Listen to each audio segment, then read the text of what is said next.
Morning student, मैंने उस दिन आपको बोला था कि जिला फोरम, राजकीय आयोग और राष्ट्रीय आयोग को आप अध्ययन करेंगे। ठीक है, मेरे ख्याल से आप किए भी होंगे। ये जिला फोरम यानी त्रिस्तंभी जो फोरम की रचना की गई है, किस कारण से? तो गठन, कोई भी आयोग रहे, है ना, या फोरम रहे, तो गठन में कितने, है ना, देखिएगा। जैसे कि जिला फोरम है, जिला फोरम में उपभोक्ता संरक्षण अधिनियम के धारा 10 के अंतर्गत प्रत्येक जिले में एक उपभोक्ता फोरम का गठन करने का प्रावधान है। त्रिस्तरीय न्याय व्यवस्था की प्रथम संस्था है। इस फोरम का अध्यक्ष वह व्यक्ति हो सकता है जो जिला जज हो या रह चुका है ना। इसके अलावा इसमें सदस्य एक महिला और होंगे जो योग्य, विश्वसनीय तथा प्रतिष्ठा प्राप्त होंगे और जिन्हें अर्थशास्त्र, कानून, वाणिज्य, लेखा, कर्म, उद्योग, सार्वजनिक मामलों या प्रशासन के क्षेत्र में संबंधित समस्याओं के निराकरण का पर्याप्त अनुभव, ज्ञान तथा क्षमता होगी। ये गठन के क्षेत्र में जिला आयोग के क्षेत्राधिकार, मतलब यहाँ पर जो है जिला फोरम में 20 लाख रुपए तक के दावों की सुनवाई हो सकेगा, 20 लाख तक। और इसमें शिकायत किसके द्वारा की जा सकती है? तो बेचे गए या बेचे जाने वाले माल अथवा की जाने वाली सेवाओं के क्षेत्र में शिकायत जिला फोरम को की जा सकती है। माल अथवा सेवा का उपभोक्ता के संबंध में, है ना, मान्यता प्राप्त उपभोक्ता संघ जिसका वह उपभोक्ता सदस्य हो, है ना, और एक ही बात में अनेक उपभोक्ताओं का हित निहित हो, तो ऐसी दशा में उनके अधिक उपभोक्ता उन सबकी ओर से शिकायत प्रस्तुत कर सकते हैं केंद्र या सरकार। ठीक है, तो शिकायत प्राप्त होने पर जिला फोरम पर क्या कार्रवाई करता है? तो इस प्रकार से इसमें पूरी जानकारी दी गई है जो आपने अध्ययन किया है। कार्रवाई के बाद आदेश का जारी कर सकता है ना। और देखिएगा, कार्रवाई के बाद जिला फोरम यदि इस बात से संतुष्ट हो जाता है कि शिकायत वाले जो माल में दोष है या सेवा के संबंध में की गई शिकायत सही है, तो वह प्रतिवादी पक्ष को, है ना, आदेश जारी कर सकता है। तो किस संबंध में? प्रयोगशाला द्वारा बताई गई माल की खराबी दूर की जाए या खराब माल के बदले उसी प्रकार का नया माल दे जिससे किसी प्रकार का दोष नहीं हो, है ना। शिकायतकर्ता को माल, कीमत या चुकाई गई राशि वापस कर दे, है ना। प्रतिवादी पक्ष की उपेक्षा के कारण उपभोक्ता की कोई यदि क्षति या चोट पहुंची हो तो उसे इस संबंध में क्षतिपूर्ति की राशि का भुगतान करे। सेवा में कमी या दोष को दूर करे। तो बहुत सारी ऐसी हैं जो प्रतिवादी पक्ष के, है ना, पक्ष में ये निर्णय दे सकते हैं। अपील मान लो करना हो तो जिला फोरम द्वारा किए गए आदेश के द्वारा प्रांतीय आयोग, राज्य आयोग के ऐसे आदेश जारी करने की तिथि के 30 दिन के भीतर अपील की जा सकती है। मान लो प्रतिवादी पक्ष अगर संतुष्ट नहीं है तो ना, यह अपील 30 दिन के अंदर बाद भी स्वीकार की जा सकती है यदि राज्य आयोग की ऐसा प्रतीत हो कि निर्दिष्ट अवधि में अपील नहीं करने का कोई पर्याप्त कारण था। ठीक है, अब दूसरा चीज आता है, देखिएगा, राजकीय आयोग। तो राजकीय आयोग के गठन के संबंध में राज्य आयोग का अध्यक्ष उच्च न्यायालय का जज होगा। मान लो इसमें कोई मुख्य अगर कोई व्यक्ति है तो राज्य आयोग का अध्यक्ष उच्च न्यायालय का जज होगा, है ना, और जिसकी नियुक्ति मुख्य न्यायाधीश की सलाह लेकर राज्य सरकार करेगी, है ना।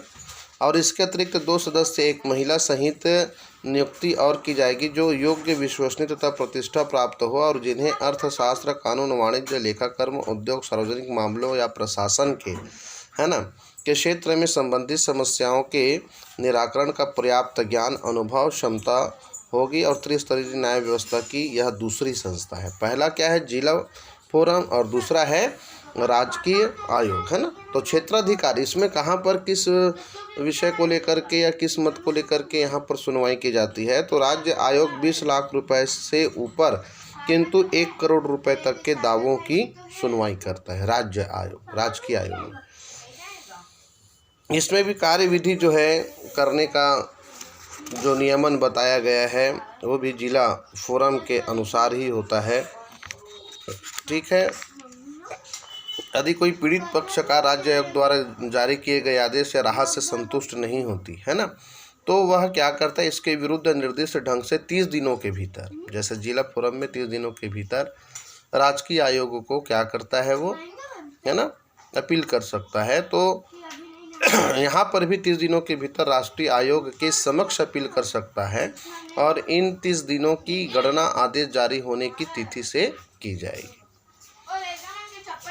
तो ये क्या हो गया, जिला फोरम, जिला फोरम के बाद राजकीय आयोग, राजकीय आयोग के बाद आ जाता है राष्ट्रीय आयोग। तो राष्ट्रीय आयोग में गठन की अगर बात करें तो यहाँ पर सर्वोच्च संस्था है ना राष्ट्रीय आयोग है, और ये त्रिस्तरीय न्याय व्यवस्था की सर्वोच्च संस्था है, और इस आयोग का अध्यक्ष सर्वोच्च न्यायालय का न्यायाधीश होगा, सर्वोच्च न्यायालय का, और जिसकी नियुक्ति केंद्र सरकार मुख्य न्यायाधीश की सलाह लेकर करेगा। इसके अलावा 4 सदस्य जिसमें एक महिला सहित और नियुक्त किए जाएंगे जो विश्वसनीय प्रतिष्ठा प्राप्त होंगे तथा जिन्हें अर्थशास्त्र, कानून, वाणिज्य, लेखा, कर्म, उद्योग, सार्वजनिक मामलों, प्रशासन के क्षेत्र में संबंधित समस्याओं के निराकरण की पर्याप्त जानकारी है।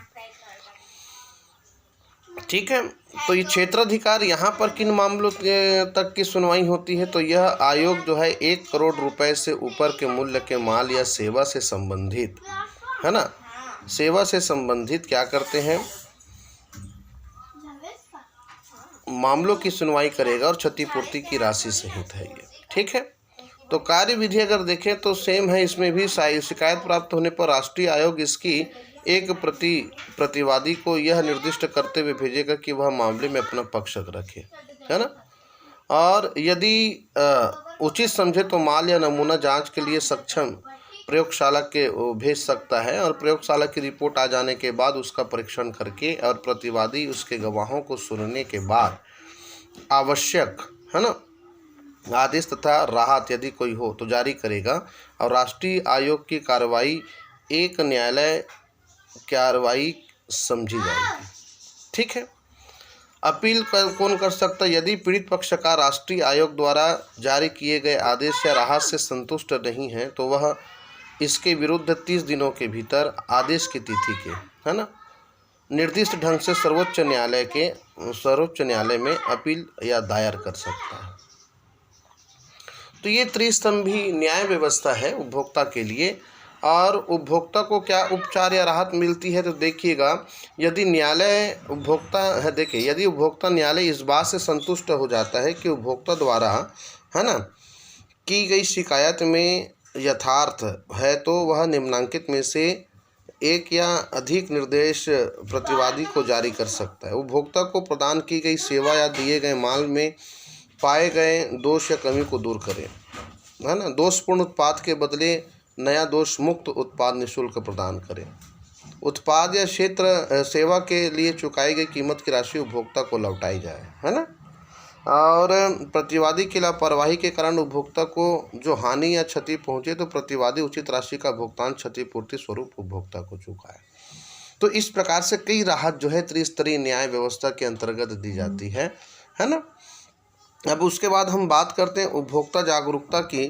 तो उपभोक्ता जागरूकता के साथ साथ देखिएगा उपभोक्ता जागरूकता में उपभोक्ताओं के हितों की रक्षा करने, स्वास्थ्य पर्यावरण का विकास करने, उपभोक्ताओं के जीवन के लिए घातक, हानिकारक, खतरनाक एवं नुकसानदायक माल या सेवा का विक्रय बंद करने के लिए अनेक उपभोक्ता संगठनों तथा गैर सरकारी संगठनों द्वारा भारत में कार्य किए जा रहे हैं, है ना, और इनका उद्देश्य जनता का कल्याण ही है, और इन संगठनों द्वारा अनेक कार्य किए जा रहे हैं जिनका वर्णन नीचे दिया जा रहा है।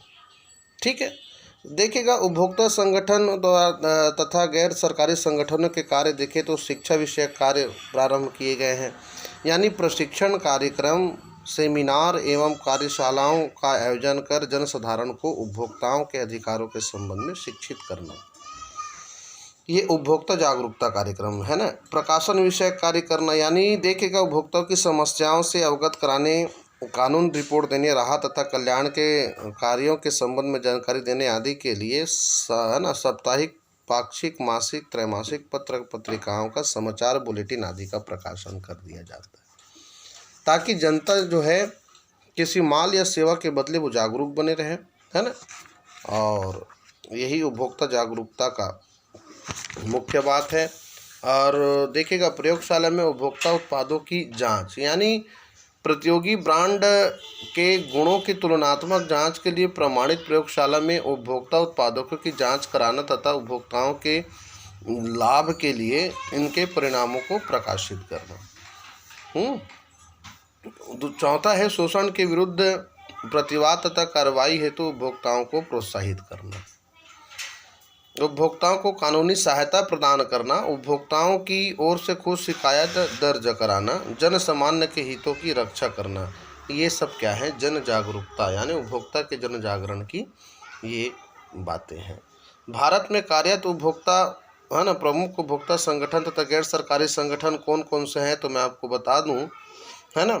कुछ महत्वपूर्ण उपभोक्ता संगठन एवं गैर सरकारी संगठन जिसको NGO है ना, उपभोक्ता के हितों की संरक्षण प्रदान कर रहे हैं अथवा उनका प्रवर्तन कर रहे हैं, कौन कौन से हैं? उपभोक्ता समन्वय परिषद दिल्ली, कॉमन कॉज दिल्ली, उपभोक्ता शिक्षण हितार्थी स्वयंसेवी संगठन जिसको वाइस दिल्ली के नाम से जाना जाता है, उपभोक्ता शिक्षण अनुसंधान केंद्र CRC अहमदाबाद, उपभोक्ता संरक्षण परिषद CPC अहमदाबाद, है ना, consumer guidance society of India CGSI Mumbai ग्राहक पंचायत मुंबई, है ना, कर्नाटक उपभोक्ता सेवा समिति बेंगलुरु, उपभोक्ता संगठन कोलकाता, है ना, और ये consumer unity and trust society जिसको CUTS जयपुर के नाम से जानते हैं। तो ये जितनी भी संस्था हैं ये सब जन जागरण और उपभोक्ता के संरक्षण के हितों की रक्षा करने के लिए सदैव तत्पर रहते हैं।